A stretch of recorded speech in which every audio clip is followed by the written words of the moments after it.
Hey Ian, this is Joel. It was great to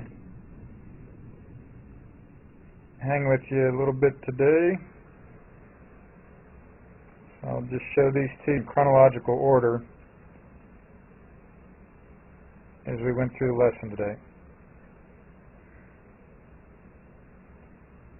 So this is the start of our lesson, and here's the start of the lesson from down the line.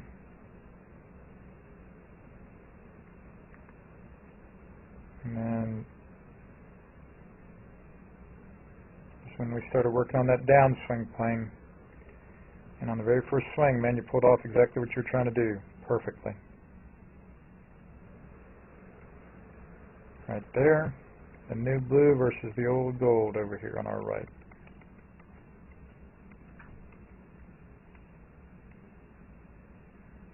That's where it's coming down, starting out. In the very first swing, man, you tried it. Much better. Much better look.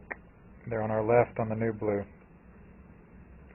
And put the ball there, and like I said, I let you go ahead and swing full speed because I thought you'd probably be able to handle it, and sure enough, you handled it very nicely there, Ian. Right on the money. The ball starting to the right, quite strong. That's absolutely much more what you want on that downswing plane, Ian, rather than that.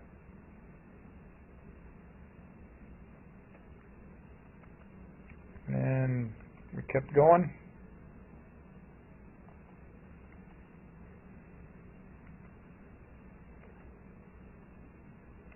This one wasn't quite as good, but like you immediately noticed, it was sure better than what you started with.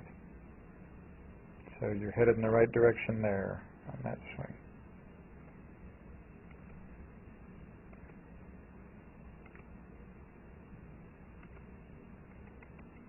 Much better. And from face on, right, just wanted to check to see if any other things had possibly gotten better or changed for the better or the worse. And sure enough,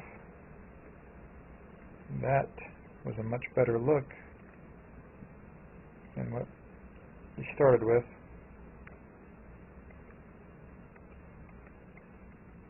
Much better extension. And again, you weren't even trying to do that consciously, but simply because you're getting the club head on plane on the downswing better, that extension got better without even thinking about it. So a lot of good things going on there, Ian. And again, notice that above the plane downswing, that lack of extension, you know, that 7-iron to the right was about 120 to 135. All those balls you were hitting that way. But then when you're hitting them this way, they're starting to the right much more strongly. And they're going between 140 and 160 in the air. So again, the club head speed wasn't the thing, I'm going to say, wasn't the cancer that was causing you to not be able to hit it very far. It wasn't club head speed, it was the downswing path. It was causing you to not hit as far as, you know, most guys do who are your size and your age. But that right there is what we're after. Beautiful work there, Ian. Hi, this is Joel. I'm here at Dr. Todd Albert's office. He's one of the best chiropractors in the region. He's a TPI certified golf fitness professional, and I really want you to know about him because he can help you a lot with your golf fitness, just as he's helped my young student Taylor here in the last year or so. How we met, Taylor came into my office with back pain. Basically what we took him through is numerous screens to find out why he had the back pain. I don't only treat back pain, but my second goal is to find out exactly why he has this problem. So we analyzed him, we find out he has some certain weaknesses, we're putting on some strengthening exercises. He's doing very well. He's done great. He's had very little back pain, and that's mainly because he injured himself working too hard at the golf course. So he's done his exercises, he's felt great. I'm very, very thankful that Todd's been able to help Taylor in this great way. And I want him to help you too if you have any questions at all about your golf fitness. Thank you. Thank you. This is Joel Suggs. I sure enjoyed meeting you down at the Cincinnati Golf Show this weekend and showing you your swing on the 2D equipment that I have. And so I want to take about 2 or 3 minutes to just show you around Meadowlinks. This is the studio I use in the winter for all my students. You see there's the down-the-line camera angle for our 2D equipment. And then we have the face-on camera angle also. And then what we also have here is 3D equipment to where I can show you your swing from 6 different camera angles with this 3D equipment.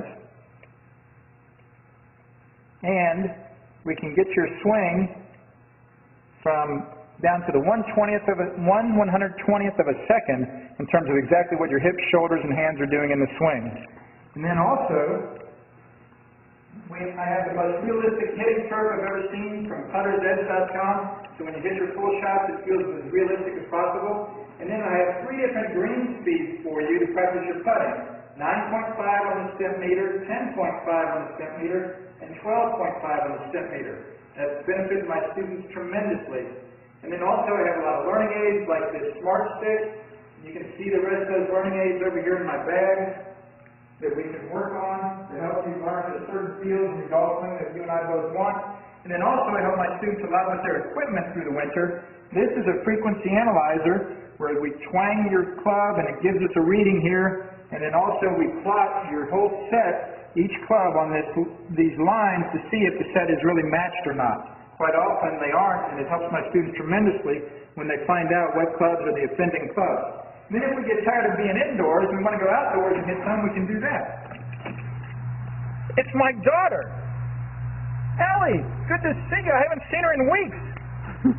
No wonder you've been gone, Ellie. You've been out here playing in the snow all this time. But this is our natural turf area. This is closed until April, as you can see. But it's a fantastic area where we can step outside and hit some balls and get some real ball flight.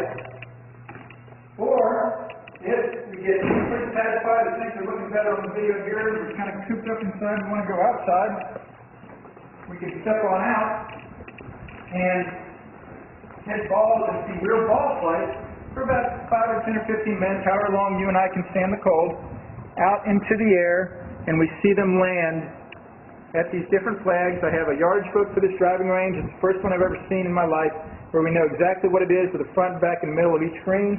And again, the covered area here is heated, so we stay out there for about 5, 10, 15 minutes, like I said. It enables us to see some ball flight, and then we get satisfied that things are looking the way we want, and we come back inside,